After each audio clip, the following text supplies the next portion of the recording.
That'd be great. You just have a still. And just, like they just have a still bring ladling food into my mouth. Well, this is even like the lights coming in and kind of obscuring, so you look like you've chosen to be anonymous. Oh, that's even better from an informant. I feel like an informant. Because everything you do in this town, when you say something, everybody's going, "Oh man, I heard you." You'll be on Facebook like, "You're the asshole." Oh no! Come on, gravity. All right, ladies and gentlemen, this is Ed Sotelo. Is it Ed De Sotelo? It's Ed. Just Ed. And this is my tripod acting up. Oh man. There we go. It is a cute tripod. It usually works. But whatever, we'll give everyone motion sickness. So it's like Cloverfield. Yeah. So you've kind of been in about 5 million bands, I think, right? Yeah. And because I franchise myself around the world like McDonald's. That's how I get around. It's other me's. Notable Cleveland bassist. You were one of the founding members of the Lottery League, right? Yes. And, I mean, I can't think of all. You got New Lou Reeds, you got Jack Fords. Come on, gravity.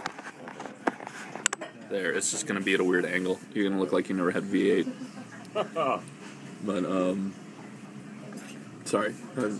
Cobra Verde. Right. Who a lot else? Of bands. A lot of bands. Yeah. So, at this point, do you make your living as a musician?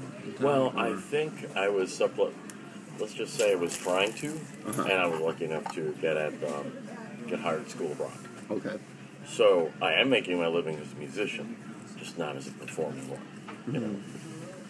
So I teach, and I still play, although the teaching has taken up enough time in and out of the classroom where I don't perform as much. But yeah, I guess for the last couple of years I've been really lucky to do that. Very cool. Very cool.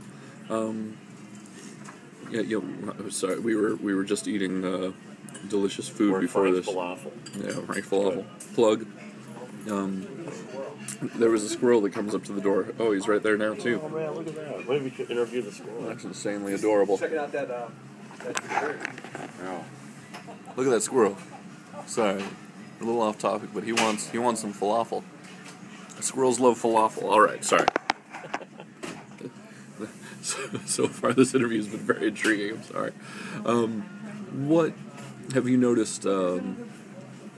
What have you noticed about the Cleveland scene? That's either gotten better or worse as you've been performing? I think there are a lot of Cleveland scenes, so I can't really speak for all of them. The one thing that I've learned is I've been lucky enough to kind of get play with a lot of different people who aren't necessarily sometimes even aware of what other people are doing. I mean, just like in any town, you have like subdivisions by genre and also by location and age, things like that. So it seems to be doing okay, but I think that maybe it's a bit of appearances because now it's easier to learn about what's going on in, Medina. Like, there's open mic nights. So for those people, it might be a great music scene. We were more aware of them. I don't know if that necessarily means better. Okay. But maybe it's not worse. Maybe it is better. I don't really know. You've been with the Jack Fords who were on Exit Stencil, right? Or not Jack Fords. I'm sorry. You still are with the Jack Fords. Yes, I'm actually playing on Friday night with them. Nice. Or else I was just telling you terrible news. You were with them. Sorry, New Lou Reeds. I've been shit canned. Yeah. And that was on Exit Stencil. What was your experience? I don't mean to just single them out, but what was your experience in that label? Was it a helpful thing? Yeah. I mean, basically, they kind of put us in a position financially, and they helped with. I'll be just blunt about it. They did like a lot of the legwork as far as the PR, helping us, with the studio, things of that nature. They took care of everything. We took care of the music and getting in the van part. So in that sense, it was pretty beneficial. I don't have anything negative to say because I think all three of us in the group were kind of thinking, well, this is not like Capitol Records. These are just guys who are essentially kind of helping us out of the goodness of their heart, and they'd like to see us all do well. So I think we just kind of went with that program, you know. Do you think? Do you think Cleveland lacks that kind of infrastructure? Do we need more labels like that? Do we need more management? Do we need more? You need basically if we can promote artisanal, how would you say it? Bougie food. You have to develop a customer base for people to think like, oh my God, like insert artist here is great. The way that people feel that way about Melt or Great Lakes Brewery. So but that is speaking to our community. What I think we could use is just a way to not even promote Cleveland. I think and I was just telling you this earlier, I think every music scene historically has had people who invest in it. And I'm saying this not completely cynically, but there's if you think about the history of jazz, there are labels, there are enthusiasts, and these people are just basically, whether they're rich or not, they go to bat for those artists. I think it's the same with film, theater. There are people who bankroll it, and I think there has to be just more awareness of that. So if people are looking to invest, there has to be a culture of investment the way there would be in like a city like New York City, where it's like people will go and support the arts not just by paying admission, but by being on the back end. That's what I think about it. I think taking taking the regionalism out of it, it's fine. It shouldn't be just like, it's great because it's Cleveland. It should just be, it's great, and here's why it is. I think at this point, maybe some people are getting a little bit burned out of having CLE like stamped on everything. Yeah. That's just me. But I think that's the one thing we're missing. You need like a handful of individuals who are just like, hey, we think the scene's great and we're going to put some money down. But that's usually behind the scenes stuff, I think. True. Do you think it has to be specific investors with a specific vision, or do you think the whole crowdfunding Kickstarter thing, I know it would be vague to be like, hey, let's just crowdfund a Cleveland scene, but like... Yeah, I think everything has to be sort of specific. I think it's just people have to build, if they believe in some artists, so they'll individually fund that person. That's all I can really say about that, because I don't know how you would really go about funding like a scene. Mm-hmm. I think it's about the artists, the material that they create, and whether people feel that that's something they want to invest their time and money. True. But the large scale, I don't know how that would work actually. True. I guess, yeah. I agree with you on the specificity of like what each artist merits, Yeah. But at the same time, I also, you mentioned something earlier that, we've got this foodie scene. Everybody likes eating local and supporting the mom and pop shops, and like local shop day and crafty mart day and whatever. So, and it seems like the band days are more devoted to things like your Bright Winter Fests, where we just cram, as many bands as we can, but people are too busy like drinking and being cold and eating at food trucks to like. I was there and I caught maybe 4 bands and only fractions of each band set because. Right. The only band I saw was Ragers, and I'm glad I did. They were really great, but they happened to be playing before Cabo Verde. Yeah. But pretty much I didn't want to deal with the logistics of it, so that was part of it. Yeah. And also, I don't really mind being cold, but at the same time, it was going to be a little bit hard on me. Yeah. And then having to play like, hey, it's 20 degrees, now I got to like play. No, I didn't feel like it. I think if I was just as a tourist, I'd just enjoy a bit different experience. Oh, yeah. But yeah, I think you just, when it comes to like growing that kind of scene, you have to get a mass of people to get excited about something. And to the point where they're actually buying the CDs or the records or whatever, and like, you gotta listen to this. And then that's because it's word of mouth. You can put all the ads on Facebook or in print or whatever, but everybody knows that it's word of mouth. So if like Obnox comes out, and everybody's like, it helps that, the dude stuff's on Pitchfork, because that's great for people who don't live here. Yeah. But still, even people who live here are friends from all over the world, so I can be like, man, I got this record, it's just hot. And that goes for any artist. I'm just using Obnox because they've been getting a lot of really good press lately, around the nation, and touring and all that kind of stuff. So I don't know, I think it just has to be kind of a critical mass of interest, you know what I mean? At least to start things off. True. So, I guess what do you think builds that critical mass? I don't really know. My guess, though, is we'd have to look at some sort of historical precedent for it. Like, look at other music scenes, whether in large cities like New York or small cities like Chapel Hill. Like, well, how did this thing kind of happen? And then try to think about how that... Try to think how about to do that here, but of course it's going to be specific to this city, So that's I don't really know. Yeah. That's the first thing I would do. I actually started doing a little bit of research and reading about this is what happens in Chapel Hill, and it was actually really cool. It was about Merge Records and how much of an effect they seem to have had in their town of Chapel Hill, which I'm pleased to say I've been in, and it's a really small town. I remember back when I was playing with Viva Caramel, people always talked about what a great scene was in Lawrence, Kansas, because there were all these post-hardcore bands that came out of there, and because the college town, same thing with Norman, Oklahoma. That's where the Flaming Lips are from, and I've heard people saying there's some cool stuff here. So I think the only thing we can really have any control over is just as people who make music, is just to create the best stuff possible, and then see what sticks and just try to spread the word, Yeah, I think there's something that has to do with the branding of it too, because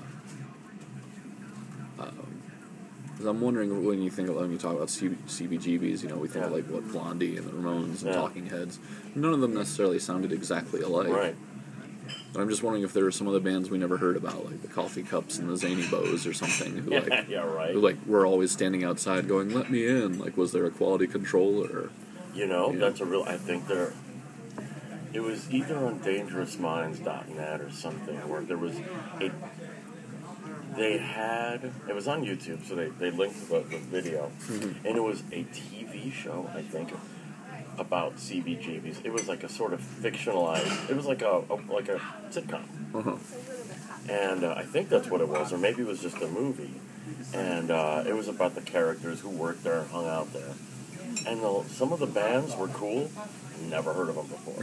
They were not Blondie and Television and Talking Heads. Yeah. They were just these rock and roll bands or weird art punk bands. So for whatever reason, Seymour Stein sees Talking Heads, the Ramones. I'm just using him as a name. And they're like, this thing's gonna make us some money. I mean, because that's the other thing. Art is great, but I've come to the realization that art, from the Renaissance all the way to the present time, is basically bankrolled, and people who either want to make money off of it, they see some potential, or they see at least the profit potential or the ability to use their financial leverage to kind of disseminate just cool stuff. So maybe somebody was sort of like, hey, Hilly Crystal, I can pay to have television here. You need the money. Let's make this happen. And I can get people to come in and drink your booze, and that works out great, too. Yeah. I don't know. We'd have to look at it. That's what I think, if anything, if there's, any research done for, a Cleveland scene, it's you have to look at precedent. Yeah. True. That's funny you mentioned last time I was at the art museum, I noticed it was, I was walking through this room of all these paintings of people, and I'm like, oh yeah, that's just rich people buying paintings of their children or their families or whatever, Right. Well, especially when you had a patronage system, it's hey, paint the Sistine Chapel. Okay, it's it's a great gig, and the guy's a genius, but all the stuff that came out of it wasn't medieval Italy. That would be like the Medici era and all that stuff. It was great art created because somebody wanted to have it there. And these guys, and mostly guys who were creating this stuff, they needed work. Yeah. That's what they were, that's what they did. So I think there's some sort of connection there, and nobody's really quite addressed that when it comes to creating like a more vibrant scene. I mean, it seems that we're vibrant. I think the question is, how do we get this stuff out there, and or how do people make a living doing it in Cleveland? Yeah. And I think those are parts of the same subject, but two different, very separate questions. So you mentioned you teach at School of Rock. Yeah. What do you see with the kids that are playing music now? Are they do they have a different view on things than perhaps you or I did? The one thing I think that some of them are lacking, and that's just to be expected with youth, and it's not a knock on them, is they don't really know like the bad side of it. Like they're having a great time. It's such a positive, fun environment, and they get to play shows, and there's people who love them, and people who take care of them, and they have gear that works, and we are, and it's just a really awesome community. But I remember actually telling one of my students who's older, I was like, 'cause she really wants to be in a band. Like, she's like, I'm going to be a musician. I'm like, that's awesome. I hope you're ready to deal with this. Yeah. It's like, because you're going to be in the van and you're going to get stuck somewhere outside of Cedar Rapids, Iowa, and it's going to be cold and wet, and your phone will die. And you'll be like, oh no, why am I doing this? And then you'll go to a diner to warm up and then get food poisoning. It's stuff like that they don't know about. But I have to say that the kids are, surprisingly, they're definitely up on classic rock. Like, they're very well aware of that. I will say I was shocked and learned how popular Foo Fighters and Green Day were. Really, I mean, it's like kids, if you're like 12, that's your classic rock. Yeah. Like, that's like such a big part of your life as those two bands. Mm-hmm.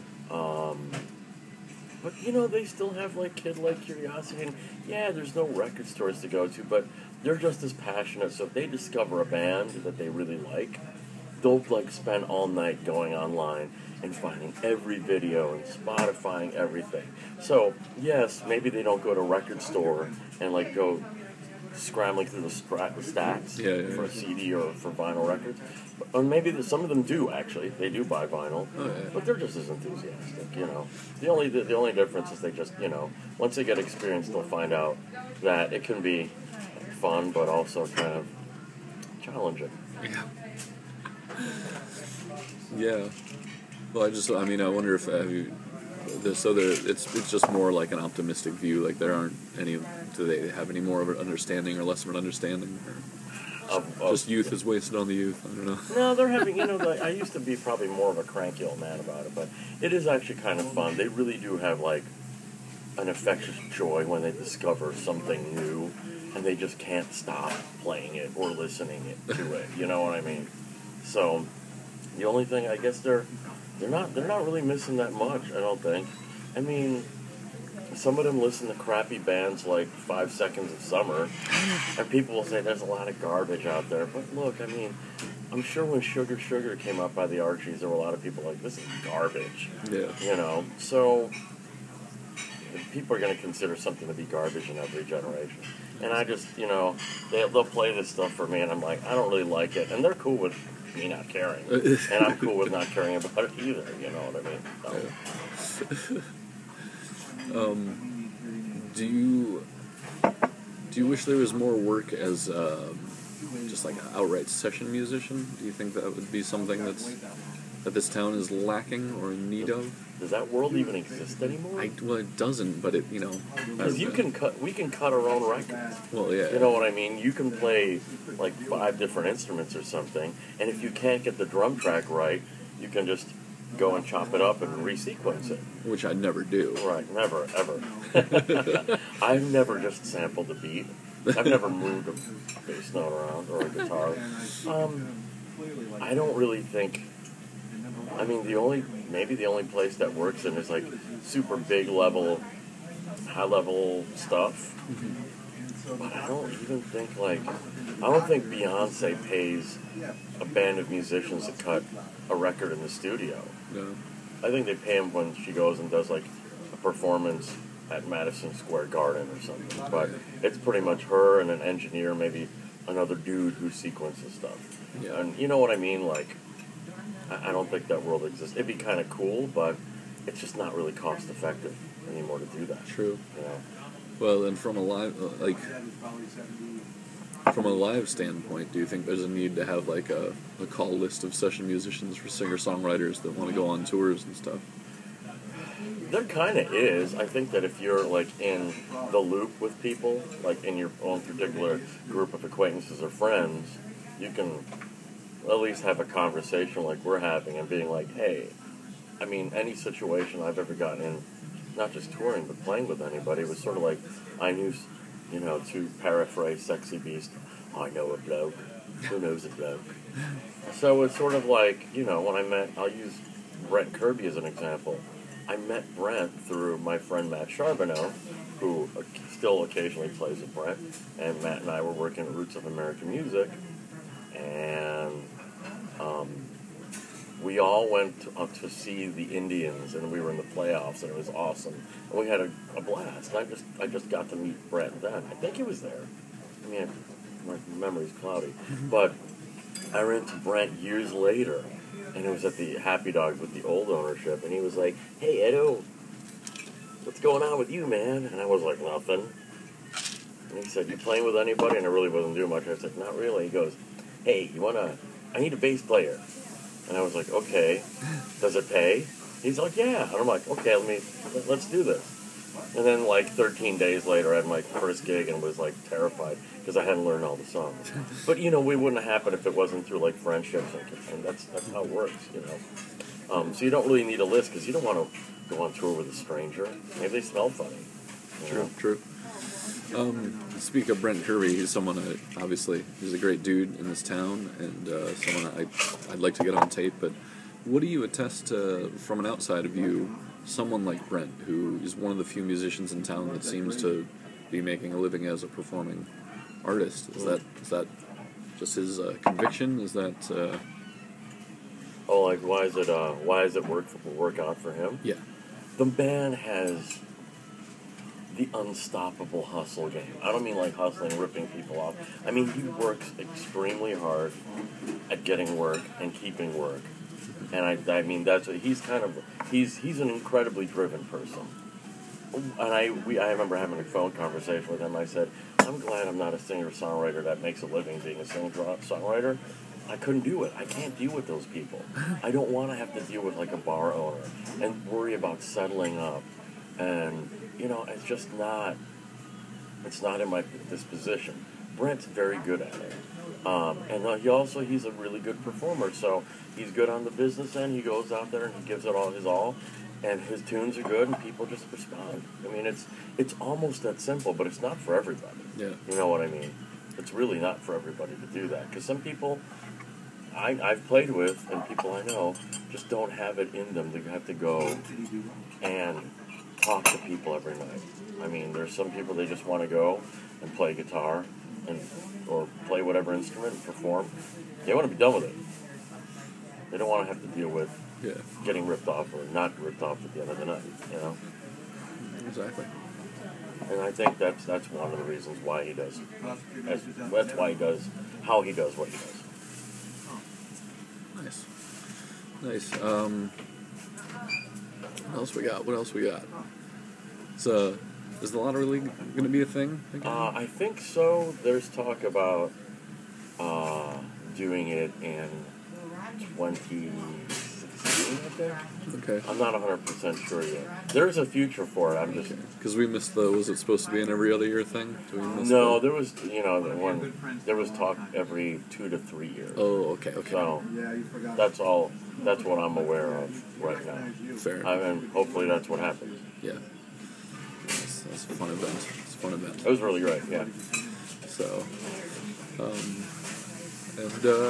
don't know, what else you got the floor. What else do you think is Cleveland? Yeah, I'm holding you off from eating We got plenty of Bach. I don't know, people have to just keep doing what they're doing. The business end is, I guess that will take care of itself or not, but... I know you said there's separate scenes, but do you think Cleveland could benefit from just the people getting along better, or... Are we just that kind of town that just kind of... That's a really good question. You're never gonna. I learned that, and I learned this from doing Lottery League, and just from my own experiences of playing outside of that. People are always not going to get along. You can't expect it. I mean, there's also something to be said for and this is probably a good thing, there are very wide aesthetic differences between people. Hopefully they're not personal. I will say that, for instance, when I really started cutting my teeth and playing, I was I was doing a lot of really ass-kicking, intense, basically, I don't want to say the F word, effed up art rock stuff. And I loved it, and that was my world, and anything outside of that I just saw as a bunch of lame junk, this middle brow mainstream garbage. Well, that sort of changed, and I was able to widen my scene. And I think there's basically more of a diversity now. But it's still, people are still going to be getting along or not getting along, and they're not going to like each other's music. And I think everybody has to be okay with the fact that, maybe I play, I'm going to basically be blunt, because nobody really doesn't even care too much. There's some people who like the stuff I do with Brent and stuff I do with Cobra Verde, but there's very few people who like both. Yeah. And you know what? I just have to be cool with that. I've had people come straight up to me and I really don't like, you can insert whatever band. I'm like, I don't like it, because they're drunk and they're like, dude, no offense, man, but you guys kind of suck. Okay? That's fine. I'm not here to make you happy anyway. I'm here that's what I like to do. So, I mean, thank you for your candor, but we can just move on. But I'm not offended, It's just, I don't think people are supposed to get along. Hopefully they just don't beat each other up about it. But then again, a little bit of rivalry is kind of fun, too. Well, that was thinking on the Lottery League, how many bands would you say on average end up dropping out before the show happens? I can't remember. Because it's kind of a low percentage overall. In 2014, we had some situations where people couldn't go on for whatever reason. But it was pretty low. And then, what's nice is it seems that every time it happens, there's somebody who sticks around for kind of a much longer haul.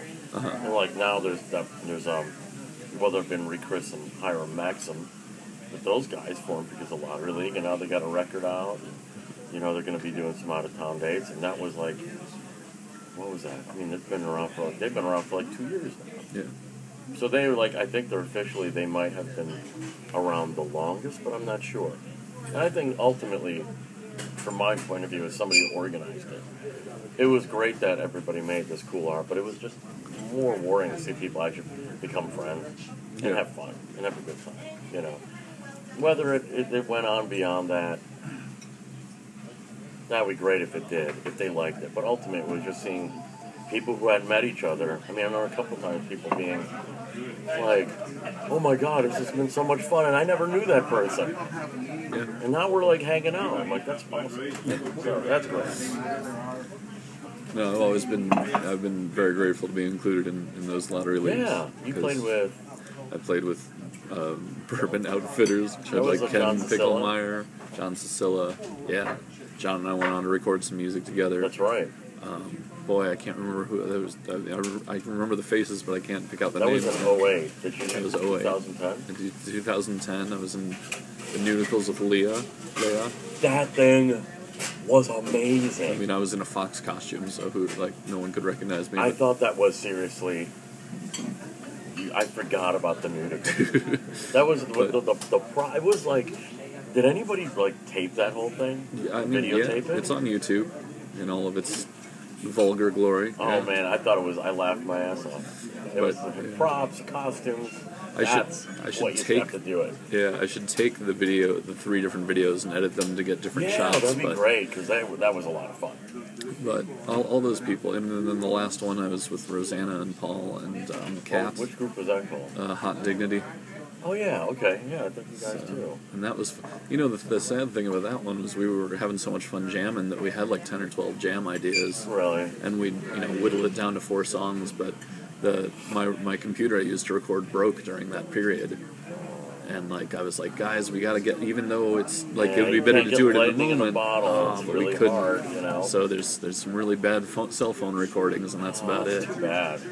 But I think it's good. I mean, hopefully when it happens again, and this is through nobody's fault, just it was circumstance, and there's a growth curve, a learning curve to it, that it can incorporate even more of a diversity of musicians. Like, I know we kicked Brent's name around, but I talked to him, and he was really interested, and he just couldn't make it happen with his schedule. Yeah. And a lot of the men and women who gig on a regular basis, I mean, almost every musician I met thinks like they would at least take a stab at it because it might be kind of a fun thing, but it's time. Whether they're gigging or they got family and job commitments, and it can be, it can drain. It can be a time drain in that sense.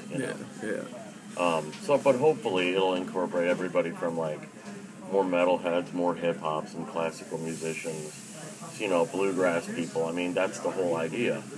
Even if if they've never even heard a note of that person's music, everybody's on the same level, Yeah. So. Well, that's loosely what I meant by could everyone benefit from getting along better? I know you can't just magically wave a wand, but, right. But when you do a project like the Cleveland Auto League, you see all these people interacting that, not that they never had any business to interact together, but they just haven't, Yeah, and it's surprising. I've learned that from the school too. I mean, I've only met before I worked, I only knew a couple of people, and everybody comes from completely different scenes, and everybody's got something completely different. A lot of those guys are playing the professional cover band game, which has never had that much interest to me. But they're nice guys. They do a good job. They're good at what they do. And ultimately, we just, they like this thing, I like this thing. And maybe I'm just old now where I'm like, it doesn't really matter. Like, I can still, just because you don't like something doesn't mean I can't. So, it's fine, Yeah. We just agree to disagree. And I think that's all that really matters, Nice. I think that's kind of all I got, unless there's something you feel we missed. All right. Thank you very much, Ed. Awesome.